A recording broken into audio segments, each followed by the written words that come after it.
Bismillahirrahmanirrahim. Assalamualaikum warahmatullahi wabarakatuh. Innal hamdalillah nahmaduhu wa nasta'inuhu wa nastaghfiruh wa na'udzu billahi min shururi anfusina wa min sayyiati a'malina. Man yahdihillahu fala mudhillalah wa man yudlilhu fala hadiyalah.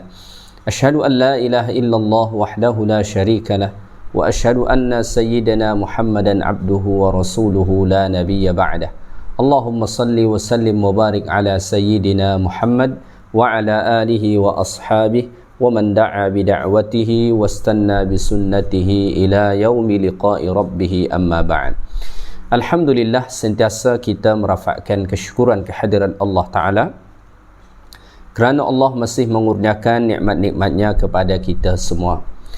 Tuan-tuan, puan-puan, muslimin, muslimat yang dikasihi lagi dirahmati Allah Ta'ala sekalian, insya-Allah pada hari ini kita sambung semula kuliah tafsir dan tadabbur Al-Quranul Karim. Pada kuliah yang lepas, alhamdulillah, kita telah pun sampai sehingga surah Al-Bayyinah ayat 1 sehinggalah ayat 4. So pada hari ini insya-Allah kita sambung bermula daripada ayat 5 surah Al-Bayyinah sehinggalah nanti ayat yang terakhir insya-Allah, iaitulah ayat yang ke-8 ya. Baik. Sebelum kita membahaskan tafsiran ayat-ayat Allah Ta'ala ni, saya bacakan dulu ayat-ayat yang insya-Allah kita akan bahaskan ya. A'udzu billahi minasy syaithanir rajim. Wa ma umiru illa liya'budullaha mukhlishina lahud-din hunafa'a wa yuqimus salata wa yu'tuz zakata wa dhalika dinul qayyimah. Innal ladhina kafaru min ahlil kitabi wal musyrikina fi nari jahannam khalidina fiha ulaika hum syarrul bariyah. Innal ladhina amanu wa 'amilus salihati ulaika hum khairul bariyah. Jazaohum 'inda rabbihim jannatu 'adnin tajri min tahtiha al-anharu khalidina fiha abada. Radiyallahu anhum wa radu anhu. Dzalika liman khashiya rabbah. Shadaqallahul azim. Baik. Allah Subhanahu wa taala berfirman pada ayat 5, "Wa ma umiru illa liya'budullaha mukhlishina lahud-din hunafa'a wa yuqimus salata wa yu'tuz zakata wa dzalika dinul qayyimah." Yang berarti padahal mereka tidak diperintahkan melainkan supaya menyembah Allah dengan mengikhlaskan ibadat kepadanya, lagi tetap teguh di atas tauhid, dan supaya mereka mendirikan solat serta memberi zakat, dan yang demikian itulah agama yang benar. Ayat Allah Ta'ala ni sambungan kepada apa yang dibicarakan pada ayat sebelum ni. Kalau kita perhatikan firman Allah Ta'ala pada ayat 4 sebelum ni, Allah berfirman, وَمَا تَفَرَّقَ الَّذِينَ أُوتُوا الْكِتَابَ إِلَّا مِنْ بَعْدِ مَا جَاءَتْهُمُ الْبَيِّنَةُ. Yang berarti dan orang-orang Yahudi dan Nasrani yang telah diberi Allah Ta'ala kitab kepada mereka tidaklah berpecah belah melainkan setelah datang kepada mereka bukti yang jelas nyata. So ketika mana telah datang kepada mereka bukti yang jelas nyata itu, iaitulah Rasulullah sallallahu alaihi wasallam, maka terpecah belah di antara mereka. Ada yang beriman dan ada yang kufur. Ada yang menerima Nabi sallallahu alaihi wasallam dan ada yang kufur. Maka Allah Ta'ala mengatakan pada ayat 5 ni, "Wa ma umiru illa liya'budullaha mukhlishina lahud-din." Padahal mereka tidaklah diperintahkan oleh Allah Ta'ala melainkan supaya menyembah Allah dengan mengikhlaskan ibadat kepadanya. Maka seluruh syariat-syariat yang telah disyariatkan Allah Subhanahu wa Ta'ala itu, Allah Ta'ala tidak memerintahkan kita semua manusia ini untuk menjalankan syariat Allah Ta'ala itu illa ayya'budullaha mukhlishina lahuddin, melainkan kita beribadat kepada Allah semata-mata tujuan kita untuk dapat redha Allah Subhanahu wa Ta'ala, ataupun yang kita kata dengan ikhlas. Jadi syariat ni Allah Ta'ala perintahkan kita lakukan mesti ikhlas lillahi ta'ala. Maka Al-Imam Ibn Qayyim Al-Jauziyah mengatakan, faman lam yukhlis lillah fi ibadatihi lam yaf'al ma umira bihi. Sesiapa yang tidak ikhlas dalam melakukan ibadat, so itu ia artinya tidak melakukan ibadat tersebut sebagaimana yang diperintahkan Allah. Ya. Jadi macam ni, andai kata ada orang dia telah melakukan satu ibadat, zahirnya dah betul-betul sama seperti mana yang diperintahkan. Kita bagi contoh solat misalnya. Ada orang sembahyang, dia takbiratul ihram, Allahu Akbar, dia baca suratul Fatihah, dia rukuk, dia i'tidal, dia sujud, duduk antara dua sujud, ya, begitu seterusnya, sempurna. Tetapi misalnya dalam solat itu dia tidak ikhlas, dia melakukan solat itu bukan kerana Allah Ta'ala, maka hakikatnya lam yaf'al ma umira bihi, ia belum melakukan ibadat seperti mana yang diperintahkan Allah Subhanahu wa Ta'ala. Maka oleh kerana itu fala yasih wa la yuqbalu min, maka tidak dikira sah dan tidak diterima di sisi Allah Ta'ala amalan yang dilakukan bukan ikhlas kerana Allah Subhanahu wa Ta'ala. Ya, maka kita mesti melakukan satu ibadat itu ikhlas lillahi ta'ala, kerana Allah Subhanahu wa Ta'ala. Apa yang dimaksudkan dengan ikhlas, ya? Apa yang dimaksudkan dengan ikhlas? Begitu banyak definisi-definisi yang disebutkan para ulama tentang apakah makna ikhlas itu sendiri, ya. Ada misalnya di antara mereka, di antara kalangan ulama mengatakan huwa ifradul haqqi subhanahu wa ta'ala bil qasdi fi ta'ah. Ia mengesakan Allah Subhanahu wa Ta'ala dalam tujuan dia melakukan ketaatan.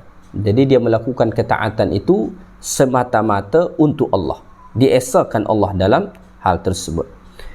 Ada lagi yang mendefinisikan ikhlas itu adalah istiwa'u a'malil abdi fi zahiri wal batin. Ikhlas itu kata setengah ulama adalah kesamaan pada zahir dan batin.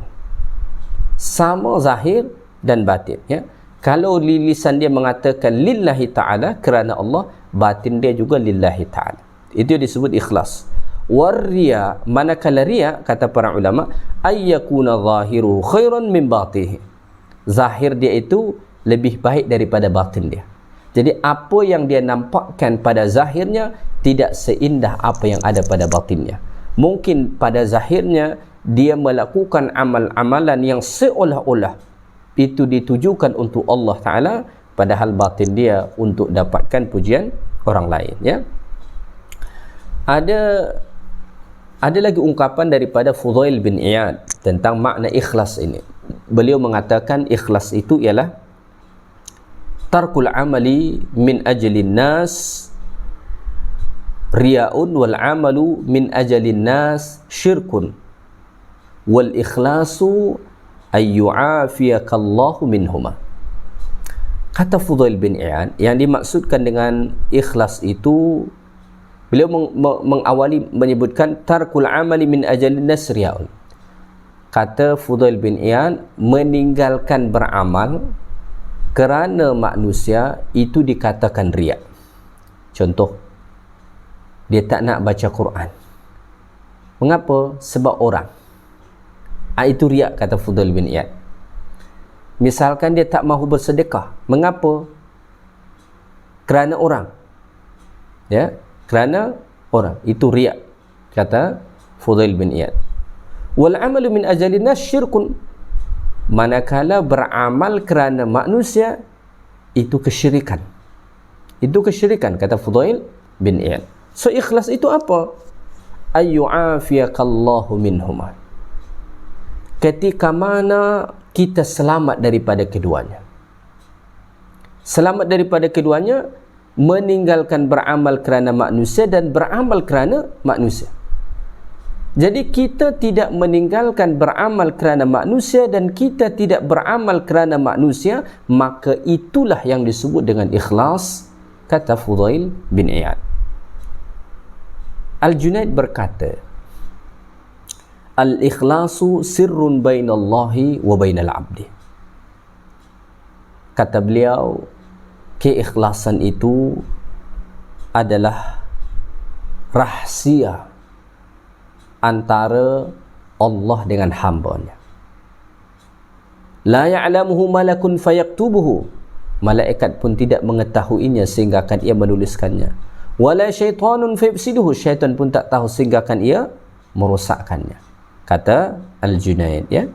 Dan masih banyak lagi definisi-definisi yang lain yang disebutkan para ulama tentang apa dia makna ikhlas. Intipatinya ikhlas itu adalah seseorang membersihkan niat dia daripada tujuan-tujuan selain Allah Ta'ala. Ia bersihkan semuanya itu dan semata-mata untuk Allah. Itulah yang disebut dengan ikhlas. So pada ayat ini Allah Ta'ala mengatakan, وَمَا أُمِرُوا إِلَّا لِيَعْبُدُوا اللَّهَ مُخْلِصِينَ لَهُ الدِّينَ, ya? Dan tidaklah mereka diperintahkan untuk beribadat kecuali ikhlas semata-mata kerana Allah Subhanahu wa Ta'ala. Maka para ulama mengatakan apabila satu amalan itu dilakukan ikhlas, ya, innal amal idza kana khalisan, suatu amalan yang dilakukan dengan ikhlas, walam yakun sawaban, tetapi tidak betul, ya, lam yuqbal, tidak diterima. Jadi amalan itu supaya diterima, ia mesti gabungan dua. Yang pertama mesti mutaba'ah, mengikut sunnah. Kita tidak boleh mereka-reka suatu ibadat. Yang kedua, amalan itu mesti ikhlas. Kedua-duanya tak boleh dipisahkan. Amalan itu betul dan niat ikhlas, mesti. Maka apabila seseorang beramal ikhlas, niat dia ikhlas lillahi ta'ala, tetapi apa yang dilakukan itu, ibadat yang dilakukan itu bukanlah ibadat yang menepati sunnah yang diajar oleh Nabi sallallahu alaihi wasallam, maka lam yuqbal, ia tidak akan diterima. Wa idza kana sawaban wa lam yakun khalisan lam yuqbal. Begitu juga sebaliknya, andai kata seseorang telah melakukan ibadat itu betul tetapi dia tidak ikhlas melakukannya, itu juga tidak diterima, ya. So yang diterima itu apa? Ia beramal kerana Allah Ta'ala dan amalan yang ia lakukan itu sesuai dengan sunnah Nabi sallallahu alaihi wasallam, maka itulah amalan yang diterima, ya. Begitu banyak ayat-ayat Al-Quran dan hadis-hadis Nabi sallallahu alaihi wasallam yang menyebutkan tentang keikhlasan itu. Maka misalnya dalam suratul Fatihah saja kita membaca ayat iyyaka na'budu wa iyyaka nasta'in. Hanya kepadamu kami beribadat dan hanya kepadamu kami meminta pertolongan. Ayat Allah Ta'ala itu adalah ayat yang berbicara pentingnya kita mengikhlaskan niat-niat kita, tujuan-tujuan kita dalam beramal ibadat. So iyyaka na'budu, hanya kepadamu kami beribadat. Artinya seluruh ibadat yang kita lakukan dengan pelbagai bentuk dan namanya mesti hanya tertuju pada Allah. Iyyaka na'budu, hanya kepadamu. Para ulama mengatakan Allah mendahulukan perkataan iyyaka sebagai maf'ul, sebagai objek kepada perkataan na'budu kerana nak menghadkan, nak membatasi. So kita melakukan ibadat itu hanya terhad untuk Allah. Tak boleh kepada selain Allah. Tak boleh kepada selain Allah dan tak boleh kepada Allah dan kepada selain Allah. Jadi jangan sampai kita beribadat kerana Allah dan juga kerana manusia. kerana Allah dan kerana nak dapatkan pujian, tidak akan diterima di sisi Allah Subhanahu wa taala. Maka misalnya dalam surah Az-Zumar pun Allah mengatakan qulillaha a'budu mukhlishan lahu dini fa'budu ma syi'tum min dunih. Ya. Dalam ayat yang lain surah Al-An'am juga Allah taala berfirman, qul inna salati wa nusuki wa mahyaya wa mamati lillahi rabbil alamin la syarika lahu wa bidzalika umirtu wa ana awwalul muslimin. Ya. Dalam surah Al-Mulk Allah taala mengatakan alladzi khalaqal mauta wal hayata liyabluwakum ayyukum ahsanu amala. Perkataan ayyukum ahsanu amala itu ditafsirkan setengah para ulama adalah akhlasu amalan, orang yang paling ikhlas amalannya, orang yang paling ikhlas amalannya. Maka Allah tidak melihat jumlah ibadat yang dilakukan, tetapi yang utama Allah Ta'ala lihat adalah ikhlas atau tidak kita melakukan amalan. Maka Allah mengatakan ayyukum ahsanu amala, bukan ayyukum aktsara amala. Ya. Allah Ta'ala mengatakan ayyukum ahsanu amala, siapa yang paling baik amalannya. Baik dekat situ menurut setengah ulama tafsir adalah akhlasu, orang yang paling ikhlas. Ya, dan ini begitu banyak hadis-hadis Nabi sallallahu alaihi wasallam yang menyebutkan tentang perkara ini. Maka oleh kerana itulah apabila seseorang melakukan suatu amal ibadat dan ia lakukan bukan kerana Allah Subhanahu wa taala, maka Allah taala tidak akan menerima amalan tersebut. Tidak akan menerima amalan tersebut. Sebagaimana disebut dalam satu hadis Nabi sallallahu alaihi wasallam, Allah taala berfirman dalam hadithul qudsi, ana aghna syuraka'i 'ani syirk. Allah itu tidak memerlukan kepada sekutu. Maka Allah mengatakan man 'amila amalan, siapa-siapa yang melakukan satu amalan, asyraka fihi ghairi, ia mensekutukan aku padanya. Artinya dia beribadat kerana Allah dan juga beribadat kerana yang lain. Ya. Fahuwa lilladzi asyraka bihi. Maka amalan yang ia lakukan itu untuk yang dia sekutukan. Wa ana minhu bari'un, kata Allah, dan saya berlepas diri daripada itu. Kalau ada orang melakukan satu amalan dan dalam amalan itu ia sekutukan Allah Ta'ala, dia campurkan niat dia kerana Allah dan selain Allah Ta'ala, maka Allah berlepas diri daripada amalan tersebut. Artinya tidak akan diterima oleh Allah Subhanahu wa Ta'ala. Maka dalam asar yang lain dikatakan lahu yaumal qiyamati idhhab fakhudh ajraka mimma 'amilta lahu. Nanti pada hari kiamat Allah mengatakan kepada dia, pergilah kamu, mintalah pahala kepada orang yang dahulu kamu beramal kerana dia. Allahu akbar walillahil hamd. Ya, Allah Ta'ala perintahkan, andai kata manusia semasa hidup dahulu mereka ada yang beribadat demi berhala mereka, maka Allah mengatakan pergi minta kepada berhala kamu itu ganjarannya. Andai kata ada orang dahulu beramal ibadat kerana nak dapatkan pujian, maka Allah mengatakan pergi ambil, minta pahala kepada orang yang dahulu kamu beribadat dengannya. Andai kata kita melakukan suatu amalan kerana orang, mungkin kerana orang tua, mungkin kerana mertua, mungkin kerana kawan kita, mungkin kerana jiran kita, mungkin kerana bos kita, maka di akhirat Allah Ta'ala akan mengatakan fakhudh ajraka mimma 'amilta lahu. Pergilah ambil pahalamu daripada orang yang dahulu kamu melakukan ibadat kerana dia. Allah Ta'ala tidak akan beri ganjaran kepada dia. Ya? Allah tidak akan beri ganjaran kepada dia. Maka ikhlas itu sesuatu yang sangat mahal dan kita perlu mintakan ia kepada Allah Subhanahu wa Ta'ala. Dalam satu riwayat dikatakan al-ikhlasu sirrun min sirri. Keikhlasan itu satu rahsia daripada rahsiaku. Istauda'tuhu qalba man ahbabtuhu min ibadi. Yang aku berikan, kata Allah Ta'ala, ya, yang aku berikan, yang aku letakkan ia ke dalam hati hamba-hamba yang aku cintai. Maka kita kena minta kepada Allah Ta'ala. Moga-moga Allah Ta'ala rezekikan kita hati yang ikhlas dalam melakukan amal ibadat kerana Allah Subhanahu wa Ta'ala, ya. Wa ma umiru illa liya'budullaha mukhlisin. Tidaklah diperintahkan kita untuk beribadat, termasuk mereka golongan ahlul kitab itu dan semua manusia, untuk melakukan syariat yang telah diturunkan Allah Ta'ala, melainkan mesti ikhlas.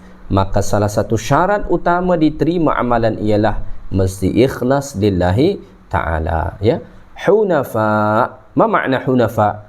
Hunafa itu artinya berpaling daripada selain agama, ya, berpaling daripada seluruh agama yang berbeza dengan agama tauhid, ya. Hunafa itu artinya kita berpaling daripada seluruh agama yang bertentangan dengan agama tauhid. Jadi kita tidak diperintahkan untuk beribadat kepada Allah melainkan ikhlas dan berpaling daripada seluruh agama, seluruh keyakinan, seluruh aliran yang bercanggah dengan dinut tauhid, yang bercanggah dengan agama tauhid ni. Itulah agama Islam, ya. Baru kemudian Allah mengatakan wa yuqimus salata wa yu'tuz zakah, dan mereka mendirikan solat dan membayar zakat. Dekat sini selepas Allah Ta'ala menyebutkan perkara tauhid, keikhlasan itu bahagian daripada tauhid, mengesahkan Allah Ta'ala dalam hal ibadat, ya. Selepas Allah Ta'ala menyebutkan tentang perkara tauhid, kemudian Allah Ta'ala sebut tentang salat dan zakat. Mengapa? Kerana kata para ulama, perkara yang paling penting kita lakukan selepas mentauhidkan Allah Ta'ala, iaitulah mendirikan salat dan membayar zakat. Mengapa dua amalan yang Allah Ta'ala sebut, salat dan zakat? Ada ulama mengatakan kerana keutamaan kedua-dua amalan ni. Ada lagi ulama mengatakan kerana salat itu adalah amalan badaniah kita yang paling afdal. Jadi amalan tu ada kalanya dilakukan oleh badan kita, ada kalanya harta kita. So salat itu amalan yang paling afdal yang dilakukan oleh tubuh badan kita. Manakala zakat, amal maliyah yang paling afdal, amal harta kita yang paling afdal, itu adalah zakat.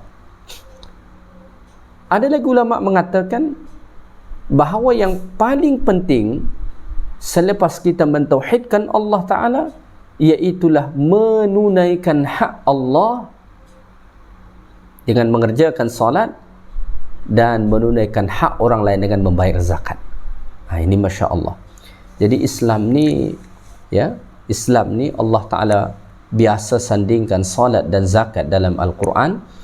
Salah satu tujuannya adalah Allah nak memberitahu kepada kita bahawa beragama ini bukan sekadar kita melakukan kebaikan-kebaikan seperti solat antara kita dengan Allah, tetapi kita juga kena menjalin kebaikan antara sesama manusia, yang mana antara amalan yang patut untuk kita lakukan adalah dengan membayar zakat.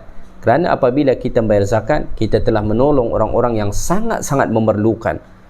8 golongan yang Allah Ta'ala sebut mereka berhak untuk mendapatkan zakat adalah orang-orang yang paling berhajat kepada bantuan kita.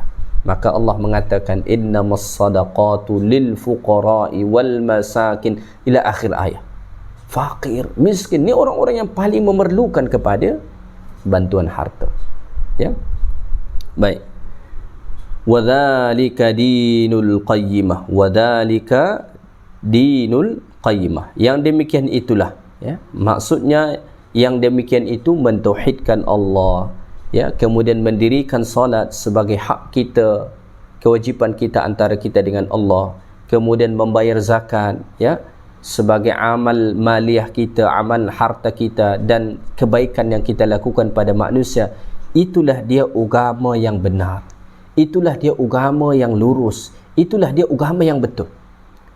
Jadi kalau kita nak memahaminya, agama yang betul, agama yang lurus itu yang pertama mesti asas dia tauhid. Ini asasuddin, asas agama kita ni, foundation dia tu adalah tauhid itu, ya. Kemudian ia bercabang. Ini yang kita sebut furu'. Ada usul, ada furu'. Cabang dia apa?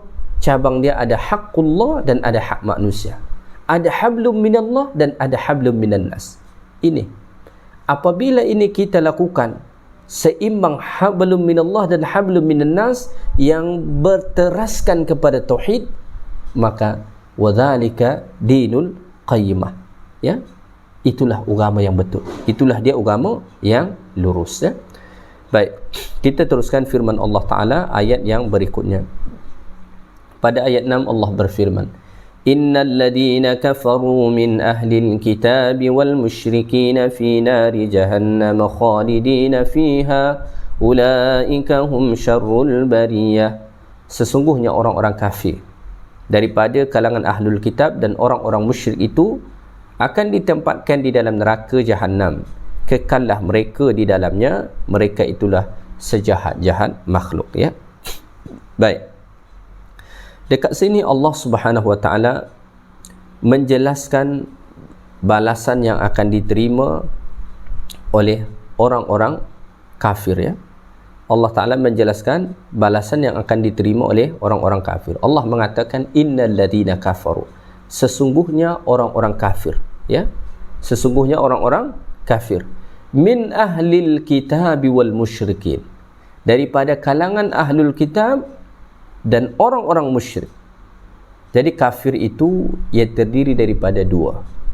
Pertama, orang-orang yang telah diberi kitab tetapi mereka mengingkarinya, mereka tidak menjalankan kitab itu, seperti orang Yahudi dan Nasrani. Kemudian daripada kalangan musyrikin, orang-orang musyrikin ni orang-orang yang tidak menerima kitab daripada Allah Ta'ala, ya. Kemudian mereka mensyirikkan Allah Subhanahu wa Ta'ala, ya. Jadi orang kafir itu terdiri daripada dua ini, daripada golongan ahli kitab dan orang-orang musyrikin. Para ulama ada menjelaskan mengapa dekat sini Allah Ta'ala mendahulukan ahlul kitab baru musyrikin. Innal ladhina kafaru min ahlil kitab wal musyrikin. Allah Ta'ala dahulukan ahlul kitab, ya, daripada menyebutkan orang-orang musyrik, kerana kekufuran mereka itu boleh dikatakan lebih teruk berbanding kekufuran orang musyrik, walaupun sama-sama kufur. Mengapa begitu? Alasannya kerana ahlul kitab ini telah pun menerima kitab daripada Allah. Dah Allah hantar kepada mereka Rasul. Allah Ta'ala bagi mereka kitab tetapi mereka masih kufur. Manakala orang-orang musyrik, mereka tidak ada dihantar pada Nabi, kepada mereka Nabi. Tidak ada dihantar kepada mereka Rasul sebelumnya, ya. Tidak ada dihantar Rasul kepada mereka sebelumnya, tidak dihantar pada mereka kitab sebelumnya. So boleh dikatakan kalau mereka kafir, kalau mereka mensyirikan, ya masih wajar. Sebab apa? Walaupun sebetulnya tak wajar. Pada masa itu sebelum datang Rasul itu masih wajar. Mengapa? Ya sebab tak ada panduan. Orang ahlul kitab ini sepatutnya tidak kafir mereka. Mengapa? Kerana telah datang pada mereka Rasul dan kitabnya. Innal ladina kafaru min ahlil kitab wal musyrikina fi nari jahannam khalidina fiha. Mereka akan berada di dalam api neraka Jahannam, ya. Neraka Jahannam ini, Jahannam itu satu nama daripada api neraka. Para ulama mengatakan ia disebut dengan Jahannam li bu'di qa'riha, kerana begitu jauhnya kerak dia, ya. Ada lagi yang mengatakan dikatakan neraka Jahannam kerana neraka ini sangat-sangat hitam, ya. Kemudian Allah mengatakan khalidina fiha, mereka kekal selama-lamanya di dalam neraka tersebut, tidak akan keluar. Mengapa orang kafir tidak akan keluar? Berbeza dengan orang beriman. Orang beriman, kalau masih ada keimanan dalam hati mereka walaupun sekecil zarrah, insya-Allah mereka masih tetap akan keluar daripada api neraka, walaupun mereka kena diazab di situ sekian lama waktunya, tetapi akan keluar dan akan dimasukkan ke dalam syurga Allah Ta'ala. Tetapi orang-orang yang kufur kepada Allah Ta'ala ni khalidina fiha, kekal buat selama-lamanya di dalam api neraka. Dan Allah Ta'ala mengatakan pada hujung ayat ni, ulaika hum syarrul bariyah, mereka itulah sejahat-jahat makhluk. Siapa makhluk yang paling jahat? Makhluk yang paling jahat ialah orang-orang kafir, ya. Wa ala hadha fayakunu al-kuffaru min bani adam min al-yahudi wal nasara wal musyrikin syarral bariyah. Maka orang-orang kafir daripada kalangan manusia ni, yang terdiri daripada Yahudi, Nasrani dan orang-orang musyrik, mereka lah seburuk-buruk makhluk. Dan ini Allah Ta'ala sebut dalam surah Al-Anfal juga ayat 55, yang mana Allah mengatakan inna syarrad dawabbi indallahi alladhina kafaru fahum la yu'minun. Sesungguhnya seburuk-buruk yang melata di atas muka bumi Allah Ta'ala ni, ya, sesungguhnya seburuk-buruk makhluk di sisi Allah, alladhina kafaru, iaitulah orang-orang yang kafir, fahum la yu'minun, mereka tidak beriman, ya.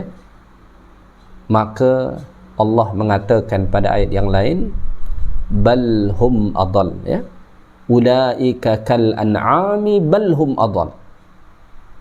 Orang yang kafir itu taraf mereka sama seperti haiwan, bahkan lebih teruk daripada itu lagi, kata Allah. Maka pada ayat ini Allah mengatakan ulaika hum syarrul bariyah, mereka itu seburuk-buruk makhluk Allah Ta'ala, wal iyadu billah. Baik, seterusnya Allah Ta'ala berfirman, innal ladhina amanu wa amilus salihati ulaika hum khairul bariyah. Sesungguhnya orang-orang yang beriman dan melakukan amal saleh, merekalah sebaik-baik makhluk. Seperti mana biasa saya sebut, apabila Al-Quran menyebutkan tentang orang kafir, menyebutkan tentang neraka, menyebutkan tentang perkara yang buruk, maka selepas itu Allah Ta'ala akan sebut tentang orang-orang beriman, kenikmatan-kenikmatan dan orang-orang yang baik. Maka pada ayat ni Allah mengatakan innal ladhina amanu wa amilus salihat, sesungguhnya orang-orang yang beriman dan melakukan amal-amal salih, ya. Siapakah mereka itu? Para ulama mengatakan berdasarkan ayat Al-Quran, wahum ala tabaqati arba', ada 4 level, ya. Level pertama itulah level para nabi, ini level tertinggi, ya, tabaqatun nubuwah. Yang kedua iaitulah level kalangan siddiqin. Level yang ketiga inilah kalangan syuhada, orang-orang yang mati syahid dalam peperangan, bahkan setengah ulama mengatakan mereka ni ahlul ilm. Dan level yang keempat adalah level salihin, sebagaimana firman Allah dalam surah An-Nisa ayat 69, wa may yuti'illaha war rasul fa ulaika ma'al ladina an'ama Allahu 'alaihim minan nabiyyin was-siddiqin wasyuhada was-salihin. Ini 4 level dia, ya. Innal ladina amanu wa amilus salihat, sesungguhnya orang-orang yang beriman dan melakukan amal salih. Iman dan amal salih itu disatukan. Ini dah biasa saya sampaikan, bahawa iman itu tak boleh dipisahkan daripada amal soleh, sebagaimana amal soleh tak boleh dipisahkan daripada iman, ya. Ulaika hum khairul bariyah, mereka itulah sebaik-baik makhluk Allah Ta'ala. Khairu ma khalaqallahu azza wa jalla minal baraya, sebaik-baik makhluk yang Allah Ta'ala cipta adalah orang-orang yang beriman dan membuktikan keimanannya dengan melakukan amal saleh. Ia adalah makhluk terbaik di sisi Allah Ta'ala. Di sisi Allah itu adalah makhluk terbaik, ya. Oleh kerana itu Allah mengatakan pada ayat 8, jazaohum 'inda rabbihim jannatu 'adnin tajri min tahtiha al-anharu khalidina fiha abada radhiyallahu anhum wa radu an dzalika liman khashiya rabbah. Balasan mereka di sisi Allah Ta'ala ialah syurga Aden, ya, yang mengalir di bawahnya sungai-sungai, khalidina fiha abada, mereka kekal selama-lamanya di dalam syurga itu. Radhiyallahu wa radu an, Allah Ta'ala redha kepada mereka dan mereka juga redha kepada Allah. Dzalika liman khasyiya rabbah, yang demikian itu maksudnya kenikmatan yang Allah Ta'ala beri itu, balasan yang Allah Ta'ala bagi ni, Itu untuk orang-orang yang takut melanggar perintah Allah Ta'ala ataupun perintah Tuhan mereka, ya. Baik, dekat sini Allah Ta'ala mengatakan jazaohum 'inda rabbihim jannatu 'adn. Ganjaran yang Allah Ta'ala beri kepada orang-orang yang beriman dan melakukan amal-amal salih, yang mana mereka ini khairul bariyah, kata Allah, makhluk Allah Ta'ala terbaik. Ganjaran bagi mereka Allah Ta'ala bagi adalah syurga, jannatu adan, ya. Allah Ta'ala akan beri kepada mereka jannat, ya. Allah Ta'ala buat dekat sini dalam bentuk jamak, ya. Jannat, kalau kita terjemah ni syurga-syurga, ya, likhtilafi anwa'iha, kerana memang syurga itu bermacam-macam, ya, bermacam-macam, tidak sama semua. Dalam hadis Nabi SAW ada dikatakan jannatani min dhahabin aniyatuha wa ma fihima wa jannatani min fiddatin aniyatuhuma wa ma fihima. Nabi pernah mengatakan bahawa ada dua syurga yang terbuat daripada emas dan seluruh isinya juga terbuat daripada emas, dan ada juga dua syurga yang terbuat daripada fiddah, daripada perak, dan seluruh isinya itu semua terbuat daripada perak. So Allah Ta'ala buat dalam bentuk jamak kerana memang syurga itu bermacam-macam, ya. Kemudian dekat sini Allah Ta'ala mengatakan jannati adan, ya. Allah Ta'ala akan beri kepada mereka ganjaran balasan syurga adan, ya, syurga adan. Apa yang dimaksudkan dengan syurga adan? Al-adan ni maksudnya, kata para ulama, adalah al-iqamatu fil makan wa adamun nuzuhi anhu. Yang dimaksudkan dengan adan itu tetap berada di tempat itu dan tidak hilang, tidak pergi, ya. Maksudnya apa? Wa min tamami na'imi ahli al-jannah anna kulla wahidin minhum la yadlubu tahawulan amma huwa minan na'im. Antara kenikmatan yang sempurna Allah Ta'ala beri kepada ahli syurga itu, setiap daripada mereka tidak meminta untuk pindah ke tempat lain. Mengapa? Kerana Allah telah seberikan kesempurnaan nikmat, sehingga akan la yara anna ahadan akmal minhu, sehingga akan tidak ada yang melihat bahawa ada seseorang yang lebih sempurna daripada dia. Kita dekat dunia ni, mengapa kita masih nak kejar? Mengapa? Kerana masih ada orang yang kita lihat lebih sempurna daripada kita. Mungkin kita rasa dah cukup dah apa yang kita miliki, tapi kita tengok ada orang yang lebih lagi daripada itu. Kita rasa mungkin rumah kita dah besar, ada orang rumah lebih besar lagi. Kita rasa kereta kita dah mahal, ada yang lebih mahal lagi, begitu seterusnya.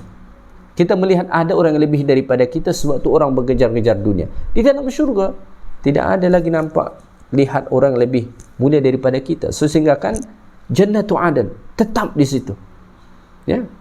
Maka dalam surah Al-Kahfi Allah mengatakan la yabghuna anha hiwala, ya.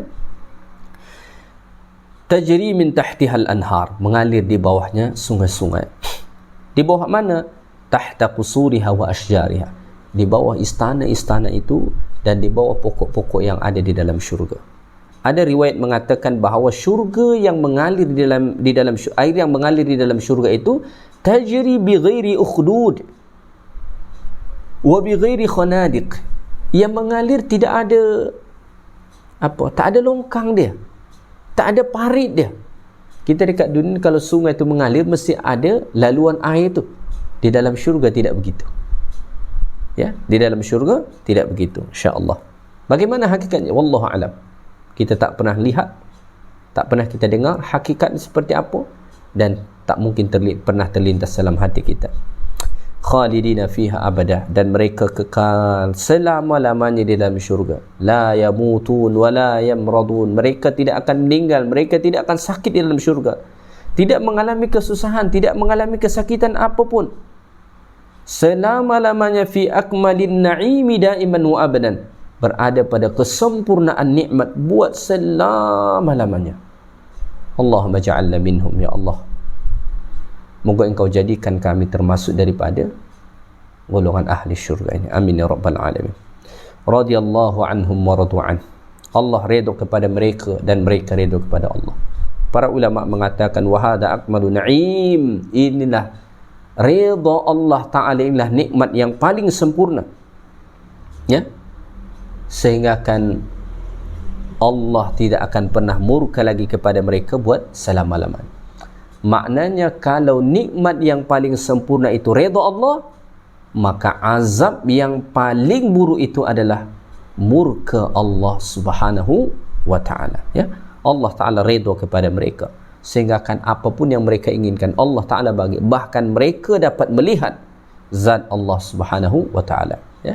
Oleh kerana itu waradu'an, dan ahli syurga itu pun semua reda, berpuas hati dengan apa yang Allah Ta'ala beri. Tak ada apa yang kurang bagi mereka. Dalam satu surat dikatakan Allah bertanya kepada mereka, ada lagi yang nak ditambahkan kepada kamu? Ahli syurga itu menjawab, ya Allah, dah tak ada dah. Engkau dah indahkan wajah kami, Engkau berikan kepada kami pelbagai nikmat, tak ada permintaan lagi. Sehingga kan Allah Ta'ala memperlihatkan zat Allah Ta'ala kepada mereka, dan itulah nikmat yang paling luar biasa pada mereka. Wujuhu yawma idzin nadirah ila rabbiha nadirah.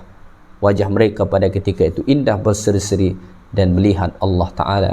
Kama tarawna hadzal qamar, kata Nabi alaihi salatu wassalam, ya. Kemudian hujung ayat ni, hujung surah ni Allah mengatakan dzalika liman khasyya rabbah. Semua kenikmatan tadi, ganjaran itu Allah Ta'ala beri kepada orang-orang yang takut kepada Allah, yang takut melakukan tegahan-tegahan Allah Ta'ala. Semasa hidup dekat dunia, dia takut terhadap Allah, takut melakukan tegahan-tegahan Allah. Pada masa yang sama, dia takut tidak melakukan perintah-perintah Allah. Kata khasyya, seperti mana dikatakan para ulama, itu rasa takut yang muncul daripada ilmu pengenalan seseorang pada Allah. Maka Allah mengatakan dalam surah Fatir ayat 28, innama yakhshallaha min ibadihil ulama. Yang takut kepada Allah Ta'ala itu hanya kalangan ulama. So, oleh kerana itu, kalau kita nak mendapatkan khasyatullah, rasa takut kepada Allah itu, tingkatkan ilmu kita, tingkatkan terus ilmu kita untuk mengenali Allah. InsyaAllah apabila kita dah betul-betul kenal Allah, saat itulah hadir khasyatullah, rasa takut kita pada Allah Subhanahu wa Ta'ala. Tuan-tuan, puan-puan, muslimin muslimat yang dikasihi lagi dirahmati Allah Ta'ala sekalian, sekadar tu sahaja kuliah kita pada hari ini. Moga-moga bermanfaat untuk kita semua. Moga-moga ayat Allah Ta'ala ini dapat mencerahkan hati kita, jiwa kita dan seluruh hidup kita, sehingga akan menjadi panduan bagi kita daripada dunia sehingga akan ke akhirat nanti. Yang baik dari Allah, segala yang kurang daripada saya. Subhanakallahumma bihamdik, asyhadu an la ilaha illa anta, astaghfiruka wa atubu ilaik. Wa sallallahu wa sallama ala nabiyyina Muhammad walhamdulillahi rabbil alamin. Assalamualaikum warahmatullahi wabarakatuh.